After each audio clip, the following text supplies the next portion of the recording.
Sobrang sipag mag-breed nitong dalawan to. Check nyo. Kung naaalala nyo, tabi ka muna.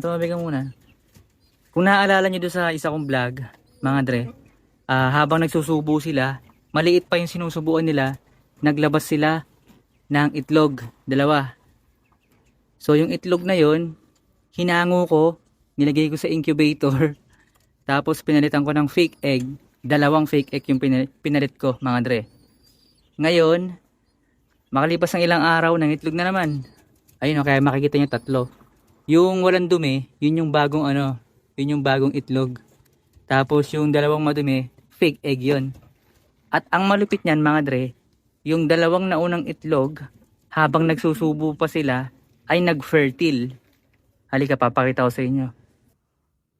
Ito yung mga itlog sa incubator, mga dre. Ayan. So kaya ko rin masasabi na yung mga itlog ay, yung mga hindi pag-fertile ng mga itlog ay hindi maisisisi sa pinaglilimliman nila kasi nga meron tayong incubator dito, mga dre.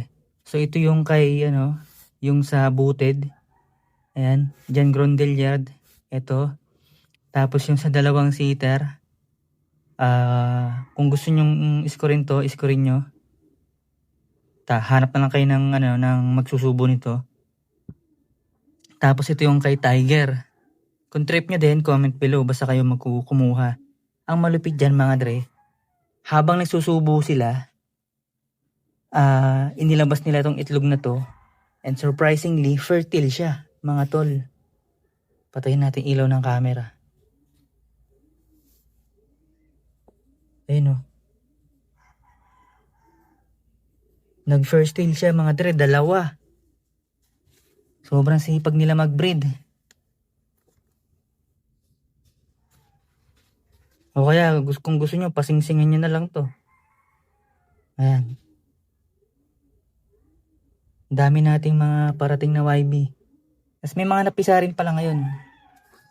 Ito yung sa sa John Grondelier, sa wakas fertile sila, mga dre. Ayun o. Dalawa yung nag-fertile, sana ma-hatch yung dalawa, mga dre. Kasi last try na yun. Last try ko na sa pares na yun. Samantala, dito naman, mga dre, kung makikita nyo, may naka-separate. Ayan. So, merong isang hen dito. Paniguradong hen naman yan. Ayan yung dating pares ni Stichel Bout, si Jaime Lim. So, kaya ko siya nilagay dyan, ay meron akong pag-i-eksperimentuhan. Ito yung tinatawag na fast breeding. Or, actually, wala pang pangalan tong ginagawa ko . Pero ang balak kong gawin, so, ito kasi, si John Grondelier, malibog naman siya. So, i-introduce ko siya ng isa pang hen dito. Tapos yung hen, wala siya dito sa mismong kulungan, pero nagkikita sila ni John Grondelier. Tapos ang gagawin ko niyan, may mga times na etong cock, ililipat ko dito. Titingnan natin kung magme-mate sila. Pero habang naglilimlim, yung kanyang asawa, nakikita pa rin niya. So, hindi naiisip nung hen na iniwan siya nung cock, mga dre. Kasi kung naaalala nyo, si Kakashi, dalawa yung pares niya. Yung meron akong isang white feather, white top na black check. Dalawa yung asawa niya, mga dre. So, dun ko nakuha yung idea. At may nag-comment naman, mga dre, na posible namang mangyari yun, yung dalawa yung asawa ng isang cock. Pero isa lang yung sasamahan niya maglimlim. Ngayon, ganito yung gagawin ko. Meron division, mga dre. So, may mga times na etong John Grondelier, nandyan siya. May mga times na nandito naman siya, mga dre. Experiment lang. Nandyan pa rin naman sila. Nagkakakitaan pa rin naman sila. Tapos ito, hindi ko pa confirm yung gender nito, mga dre. Pero ito sana yung perfect match kay Grondelier para mag back to back sila, John Grondelier na bloodline, mga dre. Hindi rin siya mabarako. Hindi ko rin makitaan ng sign kung anong gender niya . Pero yung mata niya kasi hindi na pang YB. Medyo lumilitaw na yung eye sign niya, mga dre. Samantala naman dito, meron ang napisa dito mga dre. Yung crossbreed ng racing at saka Pakistani high flyer. Sa kanila yun. Kaso nga lang, tumigil silang limliman yung itlog nila. Kasi kung ano-ano kasi pinagagawa ko sa kulungan nila eh. Pero meron na silang sariling itlog ulit mga dre. So yung itlog nitong dalawa na to na dapat sitter lang, nandun sa incubator. Comment below kung willing kayong i-pick up yun. Pero kung hindi naman, wala namang problema.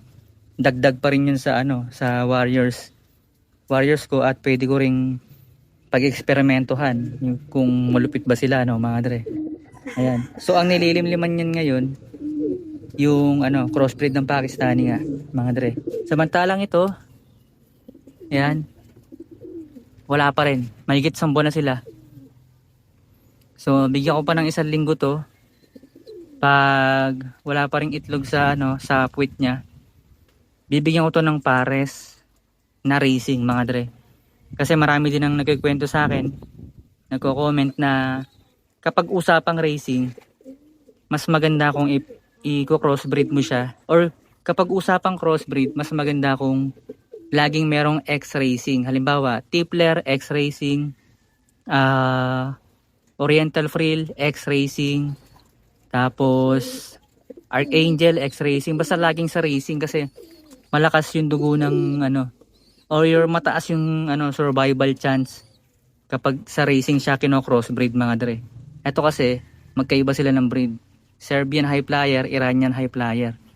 Ito hahanapan ko pa siya ng hen yan na syempre agila mga dre.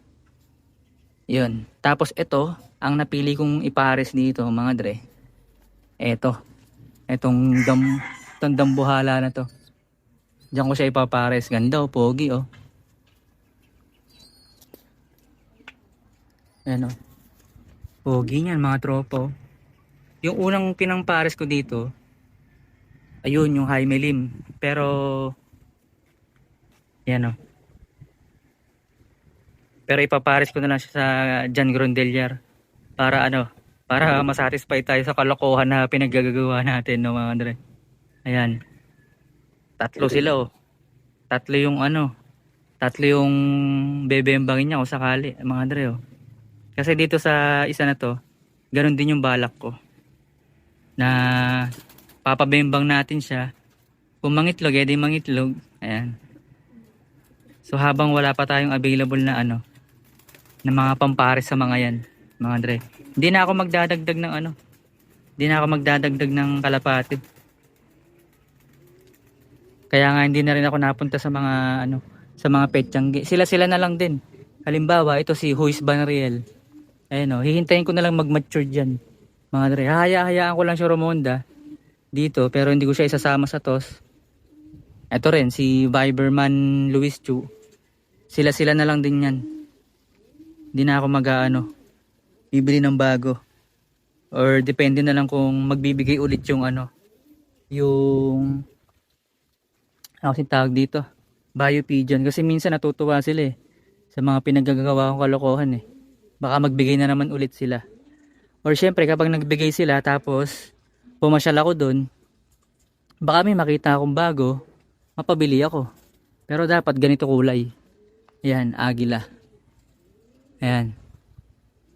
So waiting din ako dun sa sinasabi ni ni Nick Oy, kung sakali mang makapagpalitaw siya ng eagle. Kasi nga meron daw siyang cock na recessive red. At saka ipapares dun sa dun sa dun sa John Arden na binigay ko na splash.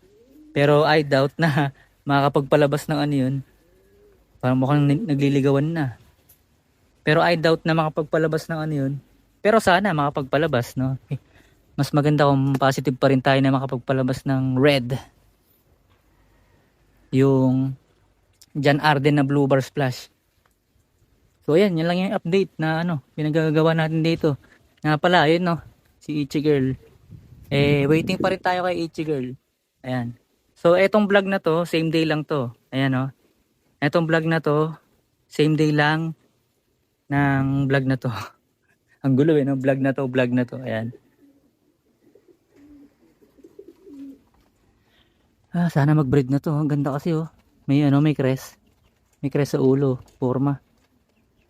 Tsaka sana kung may crossbreed ko man sila sa racing, sana lumitaw pa rin yung crest oh. Pero kinagandahan sa mga Iranian tsaka ano, Serbian. Hindi sila single crested. Makapal yung crest nila. Ayun oh. Makapal.